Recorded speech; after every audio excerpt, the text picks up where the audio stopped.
Bismillahirrahmanirrahim. Assalamualaikum warahmatullahi wabarakatuh. Perkenalkan, nama saya Naufal Azarif dengan NIM 3725105. Saya dari kelas MBSD. Saya akan berpidato tentang zakat dan sedekah. Alhamdulillah rabbil alamin. Wassalatu wassalamu ala asrafil anbiya wal mursalin Sayyidina wa maulana Muhammadin wa ala alihi wa ashabihi ajmain. Asyhadu anna Muhammadan abduhu wa rasulullah. Allahumma salli ala wa sallim wa barik ala Sayyidina Muhammad wa ala alihi washabihi ajmain. Amma ba'd. Yang pertama-tama, marilah kita panjatkan puja dan puji beserta syukur kita atas kehadirat Allah Subhanahu wa taala yang telah melimpahkan rahmat, taufik dan hidayahnya kepada kita semua. Salawat beserta salam semoga senantiasa tercurahkan kepada junjungan kita, Nabi besar kita, Nabi Muhammad sallallahu alaihi wasallam, beserta keluarga, sahabat dan seluruh pengikutnya hingga akhir zaman. Yang terhormat dosen bahasa Indonesia Ibu Endang Wahyuningsi, yang saya hormati teman-teman sekalian. Pada kesempatan kali ini, izinkan saya menyampaikan sebuah pidato yang sangat penting bagi kehidupan kita sebagai seorang muslim, yaitu yang sudah saya bilang tadi, yaitu tentang zakat dan sedekah. Dua amalan itu bukan hanya bentuk ibadah kepada Allah, tetapi juga cara kita untuk menekankan kasih sayang kepada sesama manusia. Saudara sekalian, zakat merupakan salah satu dari 5 rukun Islam. Artinya, zakat adalah tiang utama dalam menegakkan ajaran Islam, serta syahadat, sholat, dan sebelum puasa serta haji.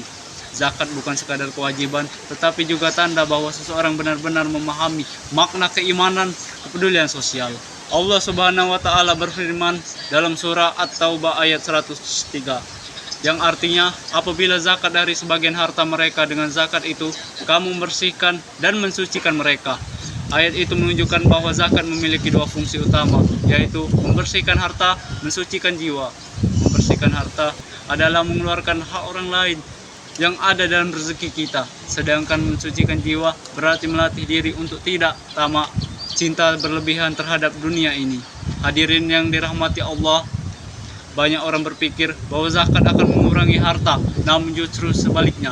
Dengan berzakat, Allah akan menambahkan keberkahan dan rezeki kita.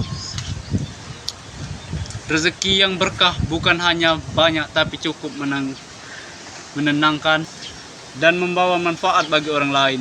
Bayangkan saja, ketika seorang berzakat dan ikhlas, zakat yang ia keluarkan bisa membantu anak yatim melanjutkan sekolah, bisa memberikan makan orang lapar, atau bisa mengobati orang yang sakit. Bukankah itu pahala yang luar biasa para hadirin? Hadirin yang saya muliakan, selain zakat ada pula sedekah, amalan yang sangat diajukan dalam Islam. Jika zakat sifatnya wajib, maka sedekah hukumnya sunnah, tapi keutamaannya sangat besar di sisi Allah Subhanahu wa taala. Sedekah tidak terbatas pada harta benda. Kita bisa bersedekah dengan tenaga, waktu, bahkan senyuman. Rasulullah SAW bersabda, artinya, senyuman kepada saudaramu adalah sedekah. Bayangkan, senyum saja bisa bernilai pahala. Itu artinya, Islam menegakkan kita untuk menjadi pribadi yang ringan tangan, murah hati, dan penuh kasih sayang kepada sesama.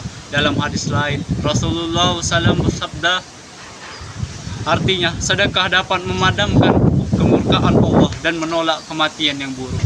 Betapa besar manfaat sedekah.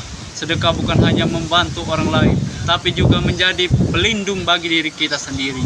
Saudara yang berbahagia, zakat dan sedekah ibarat dua sisi mata, uang yang tidak bisa dipisahkan. Zakat mengajarkan keadilan sosial agar kekayaan tidak hanya berputar di kalangan orang-orang kaya saja. Sedangkan sedekah mengajarkan kasih sayang dan empati agar kita tidak menutupi mata terhadap penderitaan orang lain.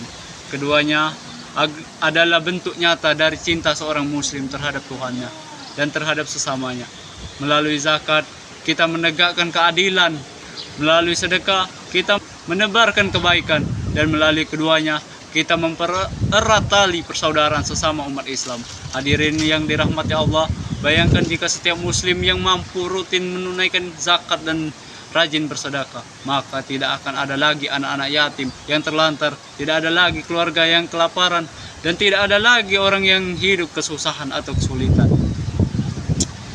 negeri kita akan penuh dengan keberkahan, penuh dengan kasih sayang.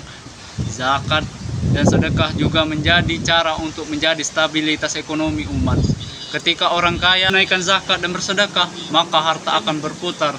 Orang miskin pun bisa bangkit hidupnya lebih layak. Jadi, zakat dan sedekah bukan hanya urusan ibadah pribadi, tetapi juga bentuk tanggung jawab sosial dan kemanusiaan. Cukup sampai di sini yang dapat saya sampaikan. Mari kita jadikan zakat dan sedekah sebagai bagian dari gaya hidup kita. Bukan hanya saat bulan Ramadan, tetapi setiap waktu. Semoga dengan zakat dan bersedekah yang kita tunaikan, Allah Subhanahu wa Ta'ala melampangkan rezeki kita, menenangkan hati kita, dan memberikan keberkahan dalam setiap langkah hidup kita. Sebelum menutup pidato, saya akan memberikan sebuah pantun. Burung merpati terbang ke awan, hinggap sebentar di dahan jati. Zakat dan sedekah jangan dilawan, karena itu tanda suci. Wassalamualaikum warahmatullahi wabarakatuh.